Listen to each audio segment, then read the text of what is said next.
చేసిందని చెప్పి ఈ ప్రభుత్వం దాన్ని మధ్యలో ఆపేయడము, లేదా ఎవరో స్థాపించారు ఎవరో శంకుస్థాపన చేసిరని చెప్పి దాన్ని ఆపే ప్రయత్నం ఎవరు కూడా చేయరు అధ్యక్ష.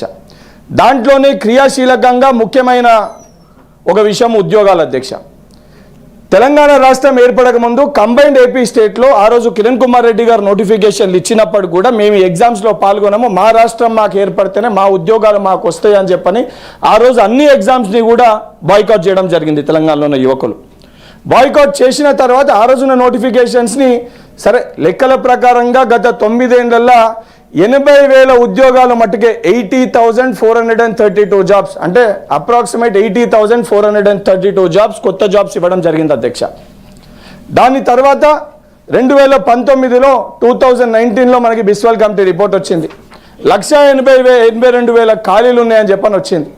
1,82,000 ఖాళీలు ఉన్నాయని బిస్వాల్ కమిటీ రిపోర్ట్ ఇచ్చినప్పుడు కూడా ఆ సంబంధించిన ఆ నోటిఫికేషన్లు కానీ దాని తర్వాత ఒక సంవత్సరం తర్వాత అధ్యక్ష మన కరోనా అనేది వచ్చింది. ఆ కనీసం దానిపైన ప్రస్తావన లేకుంటే దాని గురించి ఒక భరోసా కానీ ఒక ధైర్యాన్ని కానీ యువకులకి ఈ రోజు వస్తుందని చెప్పలేకపోయినాం.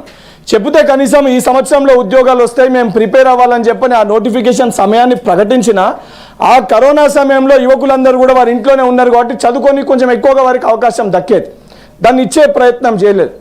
దాని తర్వాత ఏదైతే ఇచ్చిన కొన్ని నోటిఫికేషన్స్ కూడా ఏదైతే తెలంగాణలో కాంగ్రెస్ ప్రభుత్వం అధికారంలోకి వచ్చినాక ప్రజాప్రభుత్వం అధికారంలోకి వచ్చినాక లాస్ట్ ఏదైతే 14 monthsలో 57,000 పైచిలకు ఉద్యోగ నియామక పత్రాలను ఏదైతే యువకులు ఎగ్జామ్స్ రాసి వారు చెప్పే విధంగానే నోటిఫికేషన్ ఇచ్చి ఎగ్జామ్ రాసి ఎగ్జామ్ వస్తుందా రాదా, క్వాలిఫై అవుతామా కావా, నియామక పత్రాలు వస్తాయా రావా అని అటు ప్రైవేట్ రంగానికి పోకుండా ఈ ఉద్యోగం వస్తో రాదో బిక్కుమని బాధపడుతూ అటు తల్లిదండ్రులు బాధపడుతూ ఈ పిల్లగాడు ఊరికి పోలేక బాధపడుతుంటే ఒక ధైర్యాన్ని ఒక భరోసాని ఇచ్చి వారి కుటుంబ సభ్యులందరూ కూడా గర్వంగా తలెత్తుకొని చెప్పే విధంగా నా కొడుకుకి ఉద్యోగం వచ్చింది నియామక పత్రాన్ని అందుకుండని చెప్పి గర్వించదగా ఆ తల్లిదండ్రులకి గౌరవాన్ని కల్పించిన ప్రభుత్వం ఈ ప్రజాప్రభుత్వం అధ్యక్ష. ఎందుకంటే చాలా స్పష్టంగా ఆ 57,000 నియామకాల అధ్యక్ష ఒక నోటిఫికేషన్ ఉంది. 2017లో నోటిఫికేషన్ వచ్చింది అధ్యక్ష.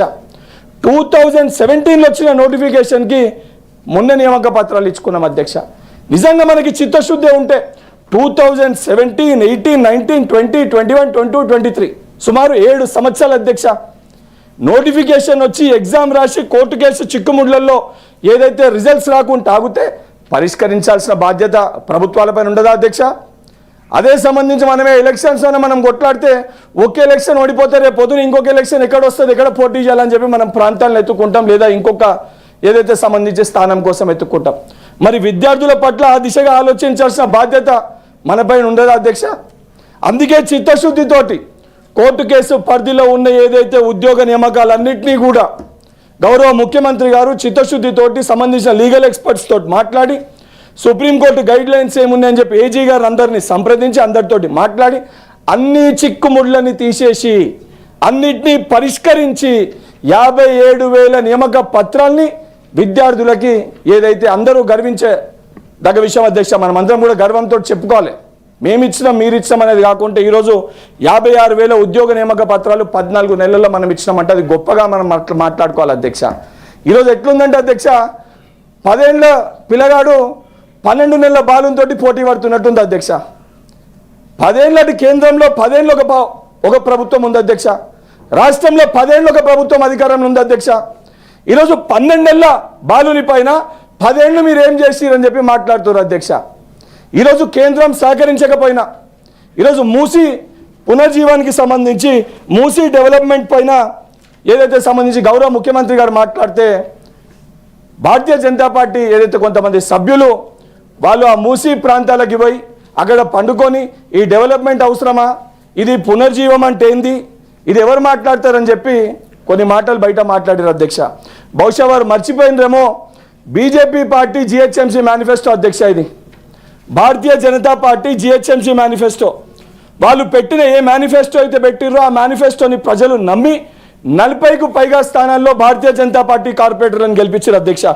ఆ మేనిఫెస్టోలో వాళ్ళు కూడా పెట్టిన అధ్యక్ష, ఈ మేనిఫెస్టోలో మూసీ ఫ్రంట్ డెవలప్మెంట్, మూసీకి పునర్జీవం, ఇదే మాట వాళ్ళు కూడా ప్రస్తావించారు అధ్యక్ష. రాజకీయాలు మనం ఎన్నెన్నో చెప్పొచ్చు అధ్యక్ష, కానీ ఒక్కసారి మనం ప్రస్తావించేటప్పుడు మనం మాట్లాడేటప్పుడు మనం పోయి ప్రజల్లోకి వెళ్ళి చెప్తున్నప్పుడు మరి మనం పెట్టిన అంశాలు కూడా అవే అని ఒక్కసారి ఆలోచించుకొని మాట్లాడాలి అధ్యక్ష. ఎందుకంటే తెలంగాణ రాష్ట్రానికి గుండెకాయ హైదరాబాద్ నగరం. ఈ హైదరాబాద్ నగరంలో మనం మూసీని డెవలప్ చేసుకుంటే పర్యాటక కేంద్రంగా కానీ తాగునీరు సమస్య కానీ అనేక సమస్యల్ని మనం పరిష్కరించుకొని ఈరోజు భారతదేశంలోనే ఒక పెద్ద గొప్ప నగరంగా హైదరాబాద్ని తీర్చిదిద్దుకోగలుగుతాం.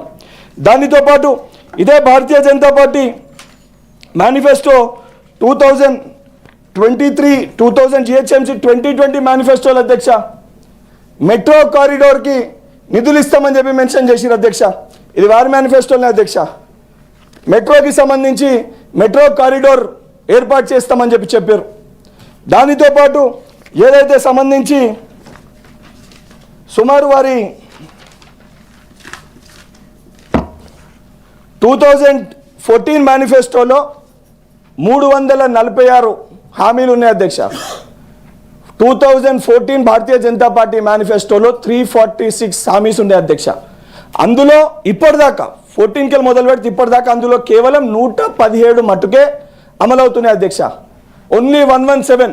ఈరోజు 14 నెలల మా పరిపాలనలో మేము ఇచ్చిన 6 గ్యారంటీలలో, ప్రజాప్రభుత్వం ఇచ్చిన 6 గ్యారంటీలలో గర్వంగా నేను చెప్తున్న అధ్యక్ష, 5 హామీలను ఈరోజు అమలు చేసి తగిన హామీలను కూడా 100% అమలు చేసి తీర్థమని ఒక భరోసా, ఒక ధైర్యాన్ని ఈరోజు ఏదైతే ప్రజాభవన్లో కానీ సెక్రటేరియట్లో కానీ మంత్రులు కానీ మా గౌరవ ముఖ్యమంత్రి గారు కానీ ఉప ముఖ్యమంత్రి గారు కానీ అధికారులందరూ కూడా ఎప్పటికప్పుడు భరోసాని కల్పిస్తున్నాం. అవును, 2-3 విషయాలలో రేషన్ కార్డులు కానీ ఇందిరా మిల్ల విషయాల్లో కానీ ఏ కళతోటి కాంక్షతోటి నీళ్లు, నిధులు, నియామకాలు ఈ మూడింటితోటి తెలంగాణ రాష్ట్రం ఏర్పడింది అధ్యక్ష. ఈరోజు నీళ్ల పేరుట కాళేశ్వరం మనం చూసాం అధ్యక్ష, స్కామ్ అయిపోయింది. నిధులు ఏదైతే సంబంధించి తెలంగాణ రాష్ట్రం అప్పులలో ఊరుకపోయి 7 లక్షల పైన తెలంగాణ రాష్ట్రం అప్పులలో ఉంది అధ్యక్ష. నియామకాల సంగతి మాట్లాడుకుంటే గత 10 ఏళ్లలో పేపర్ లీకులు తప్ప ఏ నియామకాలు జరిగినో జరగలేదో తెలంగాణ ప్రజలందరూ గమనించే ఈరోజు ఈ రకమైన తీర్పు ఇచ్చారు అధ్యక్ష. ఈరోజు చాలా స్పష్టంగా ఏదైతే సంబంధించి అటు భారతీయ జనతా పార్టీ కానీ బీఆర్ఎస్ పార్టీ కానీ తెలంగాణ రాష్ట్రం ఏర్పడింది అధ్యక్ష. ఈరోజు రాష్ట్ర అభివృద్ధి కోసం మనం మాట్లాడాలి. అస్తిత్వాల గురించి మాట్లాడితే మేము కూడా విమర్శించాలి వస్తుంది అధ్యక్ష. ఈరోజు టీఆర్ఎస్ పార్టీ తెలంగాణ రాష్ట్ర సమితి అని తెలంగాణ పేరుని పెట్టుకొని అధికారంలోకి వచ్చారు. ఈరోజు సరే వారి రాజకీయ ప్రయోజనాల కోసం దాన్ని బీఆర్ఎస్గా మార్చారు. నాకు కూడా అనిపిస్తుంది, అరే తెలంగాణ పేరు పెట్టుకొని వచ్చి ఈరోజు తెలంగాణ పదాన్ని